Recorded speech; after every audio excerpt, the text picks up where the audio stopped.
So, tell me, Christy, what got you interested in space? My space career started, I think, with the movie Rocket Boy, where the monkey gets into the guy's sleeping chamber and he has to stay awake the whole time on their way to Mars. I figured if he could be an astronaut, anyone could be an astronaut. I ended up telling my dad that I wanted to be an astronaut, and he was like, that's great and everything, but we've never really been to the moon. I kind of crushed that idea. I was like, well, if I'm not going to be able to actually float around in space, that I didn't want to be an astronaut anymore. I went to school in New Mexico, in Albuquerque, for nutrition, and really dove into my anatomy and physiology, exercise physiology courses. I really like to learn how the macro and micronutrients in food metabolized in your body and what the body did with that fuel. I took some electives in sustainability, which was a fascinating topic for me, the sustainability aspect of what human actions are doing to our planet. And I don't know if you know this, but this is a pretty unique place in the universe, and I think it's super important to take care of it, learn the most we can about our planet, and we can't do that without space. After I got my bachelor's in nutrition, I went to the Earthship Biotecture Academy in Taos, New Mexico. There's these kind of like self-contained hubs of houses that you can build and live in.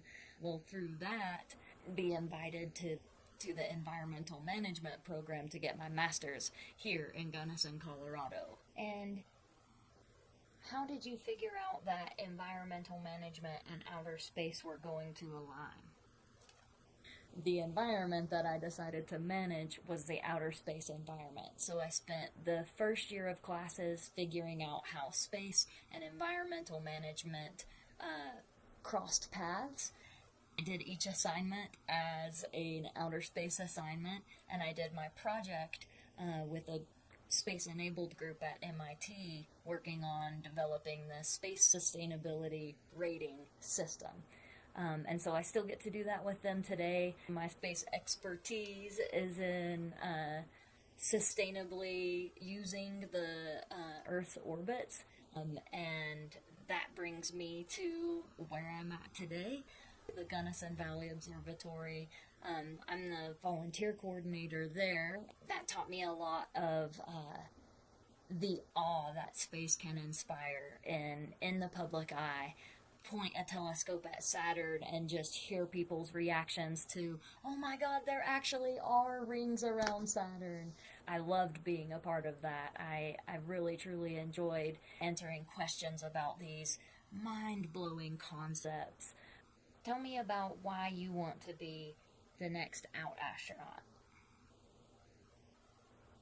First off, let me say that I am super stoked that this out astronaut is being done, that this work is moving forward, that this ball is rolling. It makes it feel like less of a vast landscape, to know that there are people fighting for more representation in the space industry.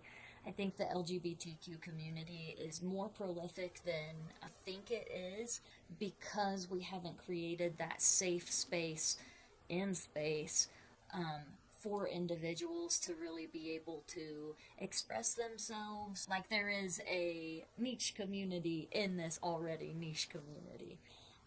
So I'm excited to be the next out astronaut so I can give us a voice to amplify that presence that we are here, we love space, and our take on things can be so different than the norm, and the creativity that we can bring to projects and the intelligence that exists in such a untapped well, I think needs to be included, and I am so excited to be a part of that in my daily life and as an astronaut.